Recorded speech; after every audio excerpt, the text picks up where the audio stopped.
当你3大战役打败仗的时候，对，抱歉，我认定你已经没有利用价值了。这就是完全要放弃国民政府。美国对中华民国从头到尾没有什么感情啊。随着3大战役嘛，辽沈、平津、徐蚌，其实这个时候国民政府还在挣扎嘛。那结果美国竟然在1949年8月就发表对华关系白皮书。今天中国国民政府的一切失败，完全都是因为国民政府自己本身贪污腐败、作战无能的，跟我美国无关。我美国对国民政府已经仁至义尽了哈。中华民国其实跟美国成绩好的不得了，蒋介石跟马歇尔2个将军还英雄惜英雄啊，仅仅3年，结果那时候马歇尔就说这个政权不行，太贪腐了啊。蒋介石就在日记里面痛骂马歇尔，一直叫马下人。美国要的就是他国家的利益，跟他整个地缘战略，凡事都把当做一笔生意来看。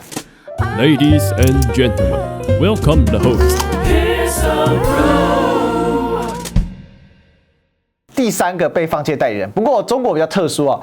这个中国是指谁呢？这个中国是指现在叫做中华民国台湾的中华民国啊，到目前为止已经被放弃3次了啊。中华民国其实跟美国成绩好的不得了，但是短时间内每次感情到了最高点就要被放弃，那一口气放弃了3次啊。对，我们应该这样讲了哈，美国对中华民国没有什么感情啊，从头到尾。其实美国对其他那些盟友都一样，美国要的就是他国家的利益，跟他整个地缘战略上面的优势可以确保嘛。越南没有价值，他就会放弃越南，他就寻求从中国大陆这边取得外交上的补偿。当然，美国这个套路也不是每一次都成功了，像伊朗嘛，我们刚刚讲到，他放弃了巴勒维政权，但实际上后来他在中东的整个布局就没有那么样的成功啊。那中华民国跟美国的关系其实也是很微妙的，这个我们远的就不说。这第2次世界大战来讲，我们都说第2次世界大战美国是中华民国最重要的盟友，好像是对的。可是，一般比较不晓得的是，在珍珠港事变之前，日本的90%的石油、75%的铁矿跟废铁是美国出售的哈。美国跟颁布所谓的租借法案，开始卖这个国民政府飞机啦，当最有名的飞虎队嘛，飞机啦，那个提供军火的同时，飞到中国人民头上投炸弹的日本飞机烧的是美国汽油是洛克菲勒所提供的汽油。其实美国这套把戏不是在亚洲这样玩，在欧洲也一样啊。各位知道吗？美国1940年，美国卖大炮给法国美国卖飞机给英国。可是各位知不知道，纳粹德国坦克车里面所使用的引擎是福特公司制造的1995年，福特公司还为了这件事情公开向欧洲人道歉我当年帮纳粹生产坦克引擎，所以这是多荒谬的事情美国等于是在战争当中2头捞好处然后美国就获得他国家最大化的利益这个美国现实主义有它的优点，就是他凡事都把任何事情把它当做一笔生意来看，但缺点就是他只管今天，他不管明天。他这样的一个战前的一个状况，最后的后遗症就是珍珠港事变嘛，日本反咬了他一口。不过在战争期间，美国当时跟中华民国合作就不是那么样愉快，为了反攻缅甸的问题，还有为了当时整个中国内政的上面的一个问题就不是很愉快。1945年的时候，我们刚刚前面讲过嘛，当时马歇尔这个来介入调停所谓的国共内战，美国要中国不要打仗，要国民政府当时跟共产党妥协，然后建立所谓的民主联合政府。可国民政府是坚持先完成训政，再进入所谓的选出所谓的国民大会，再完成宪政在美国看来，就是你国民政府蓄意制造内战嘛。所以美国在1947年的1月，就是马歇尔调停失败之后，就宣布冻结对华的军事援助。所以美国对国民政府还实行过1年的军火禁运各位。当然，国民政府自己本身内部有很多结构性的弱点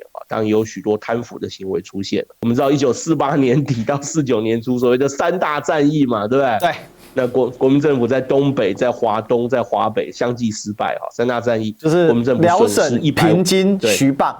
徐蚌对。那徐蚌在对岸叫做淮海对，3大战役当中，国民政府被消灭150几万的军队，就短短几个月而已。共产党在1949年4月就渡江整个中国的大势已去。在这个时候，其实这个时候国民政府还在东南沿海还有西南地区还在挣扎嘛。那结果美国竟然在1949年8月就发表了非常有名的叫做对华关系白皮书，对不对？对华关系白皮书很简单，就是我们刚刚讲那个套路